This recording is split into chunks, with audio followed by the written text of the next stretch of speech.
네, 새로운 6월이 시작되었습니다. 6월은 이제 또 전반기가 끝나는 시기도 하고, 또 우리 자녀들도 이제 6월이 끝나면 방학도 하고, 이제 그렇게 전체적으로 한 해를 돌아보는 그런 시간입니다.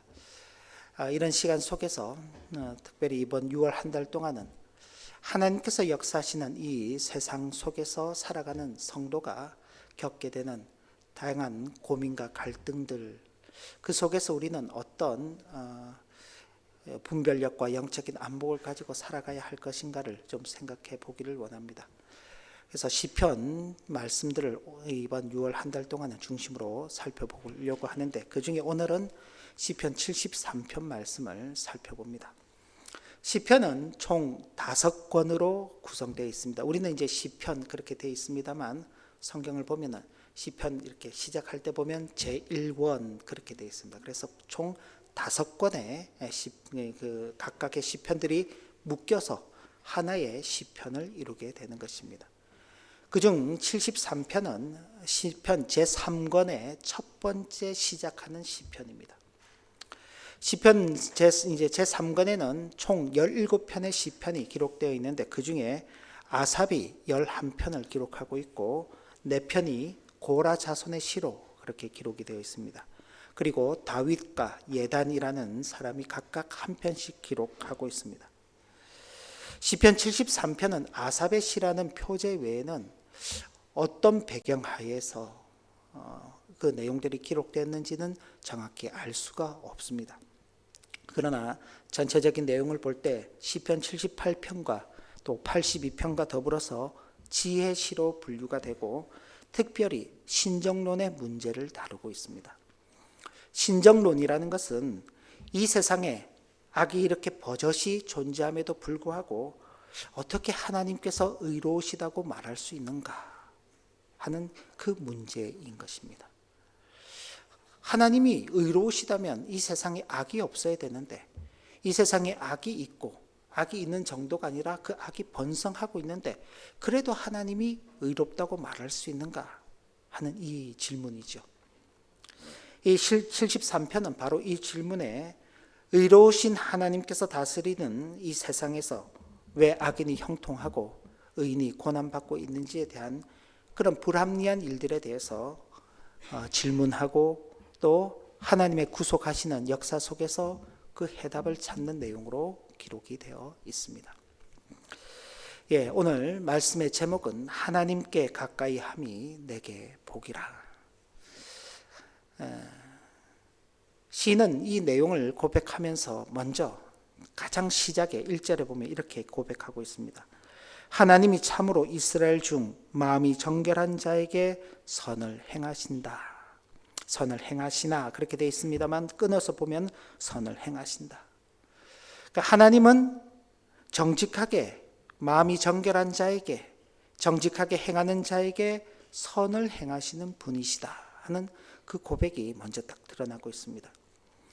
그런데 그 고백으로만 끝나는 것이 아니라 그 뒤에 이어서 온갖 죄악을 저지른 악인들이 오히려 세상 속에서 잘되고 번영하는 모순된 현실 앞에서 내가 가진 이 믿음이 정말 맞는 것인가 하는 그 고민을 하는 것입니다.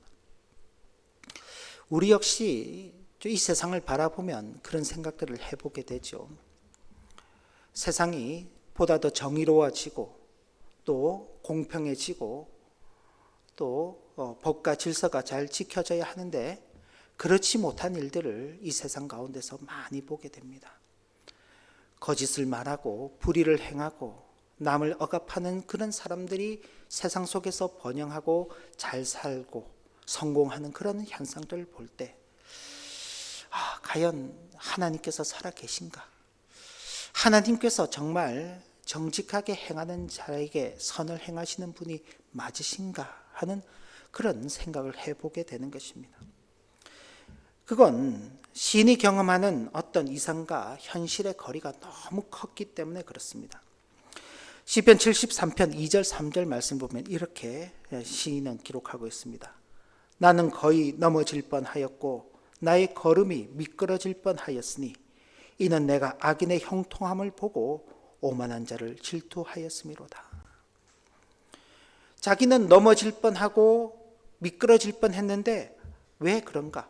하나님은 분명히 마음이 정직한 자에게 선을 행하시는 분이신데 오히려 악인들이 형통한 그 모습을 보고는 내가 넘어지고 미끄러질 뻔했다, 그렇게 말하는 것입니다. 그러면서 그 이유에 대해서 길게 설명을 하는데 그게 4절부터 12절까지 말씀입니다만 그걸 제가 아주 그냥 간단하게 축약을 이렇게 해봤습니다. 악인들은 죽을 때에도 고통이 없고 사람들이 당하는 고난이나 재앙도 없으며 그들의 소득은 마음의 소원보다도 많으며 그들은 높은 데서 거만하게 말하며 그들이 악인들임에도 항상 편안하고 그들의 재물은 더욱 불어났기 때문이다. 참 우리가 생각하는 거랑 너무나 다르죠. 저희가 어렸을 때부터 이렇게 말씀을 듣고 또 교육을 통해서 사람은 정직하게 살아야 된다. 그죠? 정직하게 사는 사람이 이 세상에서 잘 되고 정직하게 사는 사람이 복을 받는다 하는 그런 말씀들을 듣고 자랐죠. 그래서 우리도 정직하게 살고 우리도 선한 일을 힘쓰며 살고 그래서 하나님께서 주시는 그 복을 누리며 살려고 하는데 현실을 보니까 정직하게 사는 사람보다도 악인들이 훨씬 더 번성하며 사는 겁니다. 참 이런 표현들을 보면은 그렇죠. 죽을 때에도 고통이 없다. 얼마나 편안하게 살다가 죽는지 몰라요. 사람들이 당하는 고난이나 재앙도 없다. 그들의 소득은 마음의 소원보다 많으며 그들은 높은 데서 거만하게 말하며 그들이 악인들임에도 항상 편안하고 그들의 재물은 더욱 불어났기 때문이다. 최근 몇 년 동안 전 세계적으로 큰 어려움들을 많이 겪고 있습니다. 그런 어려움을 겪으면서 많은 사람들이 참 어렵고 힘든 그런 형편 속에 처해서 참 어려운 그런 형편을 토로하고 있는데 참 그 속에서도 전혀 흔들리지 않고 자신의 부와 명예와 권력을 더욱 공고히 해가는 그런 사람들도 있음을 우리는 보게 되는 것입니다. 이게 3,000년, 4,000년 전에 기록된 말씀으로 끝나는 게 아니라 오늘 살아가고 있는 이 시대 속에서도 어렵지 않게 확인해 보는 것이죠. 일반 서민들, 일반 평민들, 일반 보통 국민들은 힘겨워하는데 많은 기회를 갖고 권력을 갖고 지식을 갖고 힘을 갖고 있는 사람들은 이 땅 가운데서 여전히 그 평안함을 누리며 사는 것입니다. 이건 이스라엘 사회 속에서도 참 그랬습니다. 이스라엘 사회 가운데서도 고통이 없는 경건한 삶, 강건한 삶, 평안, 종기, 풍요, 이 모든 것들은 하나님의 축복이라고 생각했습니다. 하나님께 복받았다 그렇게 말하면 내가 얼마나 건강하게 사는가, 하나님께 복받았다 그러면 내가 얼마나 평안한 삶을 사는가, 하나님께 복받았다 그러면 내가 얼마나 존귀하게 사는가, 하나님께 복받았다고 하면 내가 얼마나 부유하게 사는가. 그게 사람이 하나님께 복을 받았다는 그 증거였습니다. 우리가 욥기를 읽어보았습니다. 아주 오래전에 욥기를 여러 시간에 걸쳐서 설교도 하고 했었습니다. 동방에서 의인이었어요. 하나님께로부터 많은 복을 받아서 자녀들도 많고 많은 재산을 거느렸던 그가 하루아침에 자녀들도 잃고 자기 모든 재산이 다 사라져 버렸을 때 그의 아내도 그의 친구들도 그를 저주하며 네가 하나님 앞에 범죄했기 때문에 그렇게 심판을 받고 있는 것이라고 그렇게 말했습니다. 그 이유는요, 하나님께로부터 복을 받았다면 네 자손들이 더 번성하게 되고 너가 평안한 가운데 있게 되고 내가 더 존귀함을 받게 될 것이고 더 부유하게 될 것인데 너는 지금 하나님의 심판을 받고 있기 때문에 그 모든 것들이 다 사라져 버렸노라고. 그러니 지금이라도 회개하고 돌이키면은 하나님께서 다시 너를 강하게 하실 것이라고 그렇게 질책했습니다.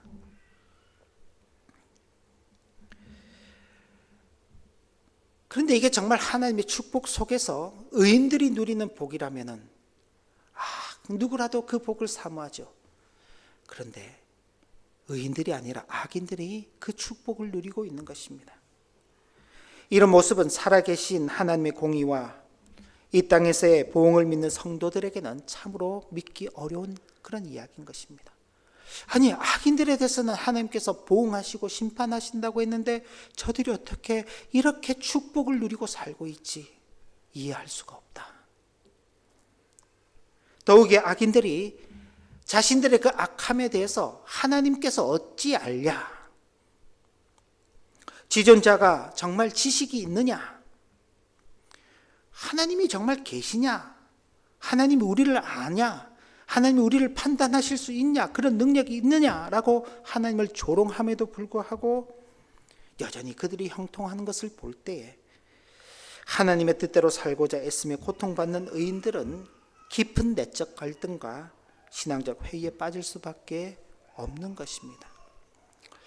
우리도 이 시대 가운데 그런 모습들을 볼 때 참 그런 생각들을 해보게 되죠.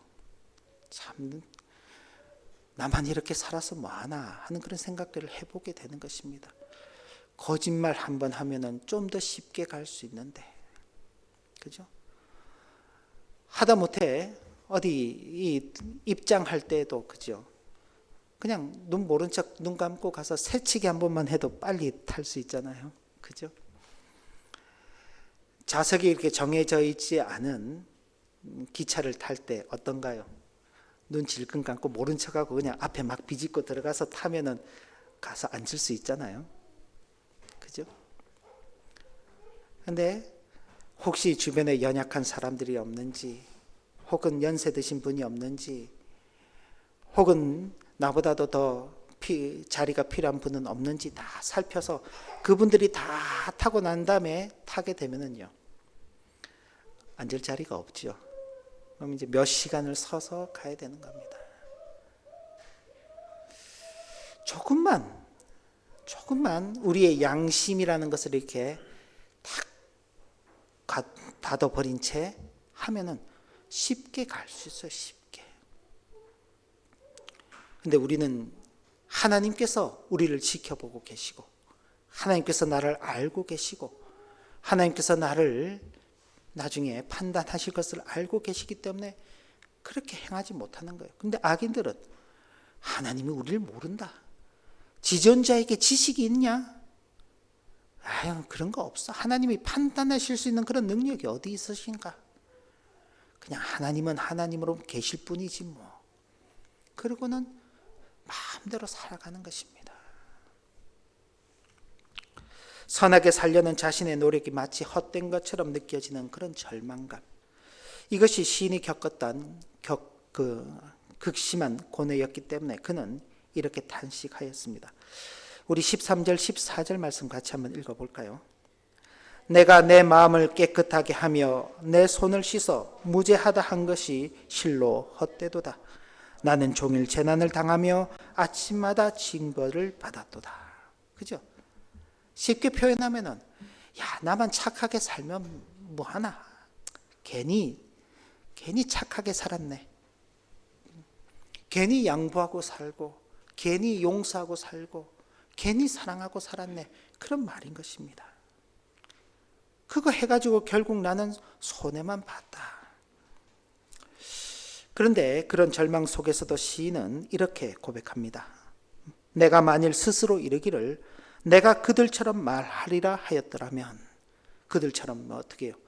하나님은 알지도 못하고 하나님의 지식도 없기 때문에 내 마음대로 해도 하나님은 아무것도 할 수 없다. 그러니 내가 내 마음대로 사는 게 무슨 잘못이냐? 나는 내가 원하는 대로 내 욕심을 이루는 그 일에 내 마음대로 살리라. 그렇게 말했더라면 나는 주의 아들들의 세대에 대하여 악행을 행하였으리라. 마음속에 가득한 불만과 하나님에 대한 서운함을 입술로 토해내어서 다른 믿음의 형제들을 실족시키는 죄를 범하지 않으려 했음을 고백한 것입니다.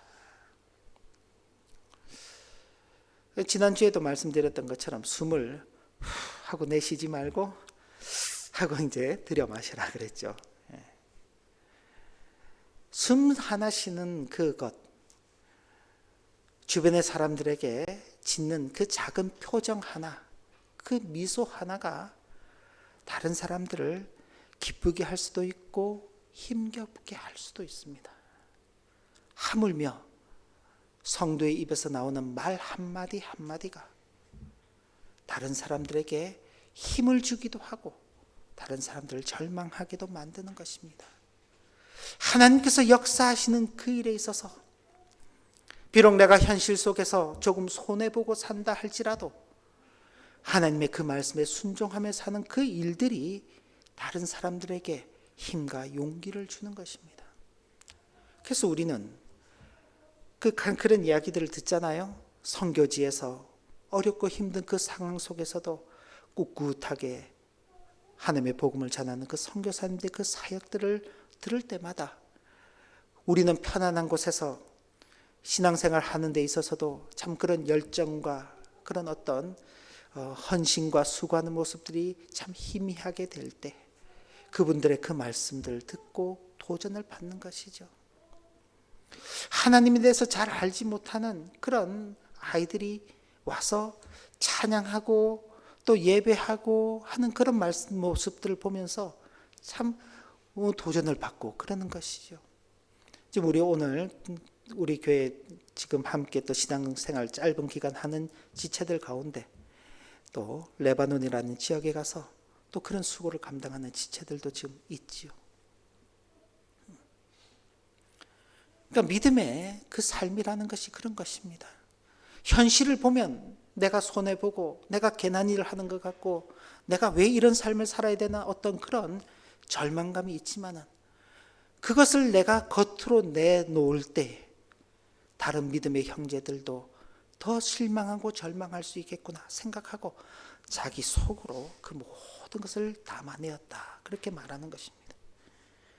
그럼에도 이 불합리한 현실에 대한 고민은 떠나지 않는 것입니다.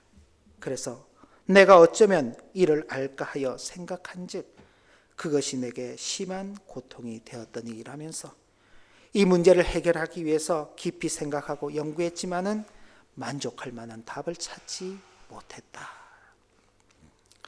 어쩌면 여기까지가 일반적으로 인생들이 생각하는 그 수준일 것입니다. 그런데 시인은 그때 자신의 그 생각과 그리고 자신이 가진 그 마음의 방향을 바꾸는 것입니다. 시편 73편 17절 말씀 같이 한번 봉독하겠습니다. 하나님의 성소에 들어갈 때야 그들의 종말을 내가 깨달았다. 지금 이전까지는 도무지 해결이 안 되는 것입니다. 내가 깊이 생각해 보았지만 도저히 답을 찾을 수가 없습니다. 그렇게 딱 끝나는 듯 싶은데 시인은 내가 하나님의 성소에 들어갈 때야 그들의 종말을 깨달았습니다. 세상을 향했던 그의 시선이 하나님께로 돌아서는 것입니다. 세상만 보고 있으니까 어떻게 이런 일이 있을 수가 있지? 이런 현실 속에서 내가 어떻게 살아가야 하지? 차라리 삶을 포기해버리고 말까? 아니면 나도 저들과 똑같은 삶을 살아야 할까? 이렇게 사는 것이 과연 맞는 것인가? 갈등과 고민이 해결이 되지 않는데 그 세상을 향하던 시선을 하나님께로 돌리는 것입니다. 그러니 불합리해 보이던 현실에 대한 고뇌가 해결의 실마리를 찾게 되는 것입니다. 시인이 성소에 들어갔다는 것은 단순히 어떤 그 성전, 그 건물에 들어갔다는 것을 의미하는 것이 아닙니다. 성소는 하나님께서 임재하신다는 그 상징이 있는 곳입니다. 성소는요, 기도하는 곳입니다. 성소는요, 하나님의 말씀이 선포되는 것입니다. 하나님께로 나가는 것입니다. 교회는요, 예수 그리스도가 머리가 되시는 곳입니다. 교회는요, 만민이 기도하는 집이라고 했습니다. 교회는요, 하나님의 말씀이 선포되는 곳이죠. 저와 여러분들이 교회로 나왔지 않습니까? 교회로 모였지 않습니까? 이 속에서 세상을 향했던 우리의 시선이 하나님께로 가는 것입니다. 세상 속에 있던 마음이 하나님께로 향해 가는 것입니다. 그래서 그는 바로 하나님의 뜻을 깨닫고자 하는 그 마음의 변화 속에서 이런 내용들을 깨닫게 되고, 그래서 그는 성소 곧 하나님 앞에 서게 되었을 때야 비로소 악인들의 형통하고 풍요로운 현실 너머에 있는 그들의 궁극적인 미래를 보게 된 것입니다. 그들의 궁극적인 미래가 어떤 것이냐? 시인은 앞서 자신이 미끄러질 뻔했고 넘어질 뻔했다라고 말했습니다. 그들은 튼튼하게 서 있는 것입니다. 안전하게 서 있는 것입니다. 흔들리지 않는 것입니다. 세상을 볼 때는 그들이 튼튼한 곳에 서 있고 안전한 곳에 서 있는 것 같고, 자기는 넘어질 것 같고 미끄러질 것 같은 그 불안한 자리에 있는 것 같았는데, 하나님을 향해서 나아가고 하나님 앞에서 그들을 바라보니까 그들이 미끄러지는 자리에 있는 것입니다. 그들이 결국 파멸에 던져지고 황폐하게 될 그 운명이라는 것을 깨닫게 된 것입니다. 그들의 형통함은 마치 하룻밤의 꿈처럼 허망한 것이며 하나님 앞에서는 아무런 의미도 없는 것임을 알게 된 것입니다. 악인들을 향한 하나님의 오래 참으심이 끝나고 마침내 공의의 심판이 임할 것이라는 확신을 갖게 되었던 것입니다. 세상을 향했던 그 시선이 하나님을 향하고 하나님께 고정되며 하나님의 임재하심 안으로 나아가게 될 때에는 우리는 현상 너머에서 계시는 하나님을 바라보게 되고 현상 넘어서 역사하시는 그 하나님의 진리를 깨닫게 되는 것입니다. 그리고 반면에 자기는 버려진 것 같고 자기는 손해보는 것 같고 자기는 망한 것 같고 자신은 곧 죽을 것 같았는데 그 자신에 대해서도 다른 깨달음을 발견하게 되는 것입니다. 하나님께서는 항상 자신과 함께 하시며 그의 오른손, 이 오른손이 아니라 그의 권능의 손, 능력의 손으로 붙들어 주시고 말씀으로 인도하시며 결국 영광으로 맞아주실 것을 확신하게 되는 것입니다. 이제 그에게는 하늘에도 땅에도 오직 주님만이 유일한 사모의 대상이요 영원한 반석의 분깃이 되어주신 것입니다. 그래서 그는 하나님께 가까이 함이 내게 복이라 라고 선포하며 주님을 피난처 삼아 그분의 모든 행적을 전파하리라 그렇게 다짐하였던 것입니다. 세상을 보면요, 불합리한 일들이 너무 많고 우리의 상식, 우리의 지식, 우리의 경험, 우리의 어떤 이해로는 도무지 알 수 없는 것들이 너무나 많이 있습니다. 그리고 그 속에서 항상 우리는 어떤 피해자로서 남아있는 것 같고 어떤 일들도 참 우리를 위해서 참 되어지는 일들이 없는 것 같이 그렇게 여겨집니다. 그러나 그런 일들 속에 하나님께서 역사하고 계시다 하는 이 영적 진리를 깨닫고 악인들의 그 번성함이 결코 우리의 부러움의 대상이 될 수 없는 것은 일장춘몽이라 그러죠. 하룻밤에 그냥 휙 하고 지나가 버리는 꿈에 불과한 것입니다. 악인들의 형통함이 그런 것입니다. 하나님께서 참으시는 중에 드디어 심판에 그 손을 드실 때에는 그들에게 아무것도 남는 것이 없는 것입니다. 앞서도 욥기를 말씀드렸지만은 그 욥과 친구들의 그 지리한 변론이 40장 넘게 이어집니다. 그런데 마지막에 하나님께서 욥과 함께 해주시죠. 하나님께서 욥에게 하나님 자신을 보여주시고 하나님을 믿는 그 믿음의 삶이 무엇인지를 깨닫게 해주셨습니다. 그제서야 욥이 그렇게 고백합니다. 내가 말로만 듣던 하나님을 이제 눈으로 배웁니다. 욥이 그러면 그전에는 믿음이 없었던 사람이 아닙니다. 욥기 딱 그 1장 1절에 동방의 의인 욥이 있었다 그랬습니다. 심지어 사탄도 욥이 의인인 것을 인정했습니다. 그랬던 신실한 욥이 모든 그 고난의 과정을 겪은 후에 비로소 하나님을 보게 되니, 야, 내가 그동안 말로만 고백하던 그 하나님, 내가 그냥 입술로만 고백하던 그 하나님에 대한 신앙은 진짜가 아니었구나. 삶으로 고백하는, 삶으로 만나게 되는 이 하나님만이 진실하신 하나님이구나 하는 그 사실을 고백하는 것입니다. 저는 그것이 욥에게 있어서 욥기에 있어서 가장 핵심적인 내용이다. 그 뒤에 욥이 이전보다도 갑절의 축복을 받았다. 그건 부수적인 것입니다. 하나님이 그 고난 중에서도 욥과 함께 해주셨고, 그의 오른손으로 욥을 붙들어 주시고 말씀으로 그를 이끌어 주셨습니다. 마찬가지로 저와 여러분들의 삶 속에서도 그렇습니다.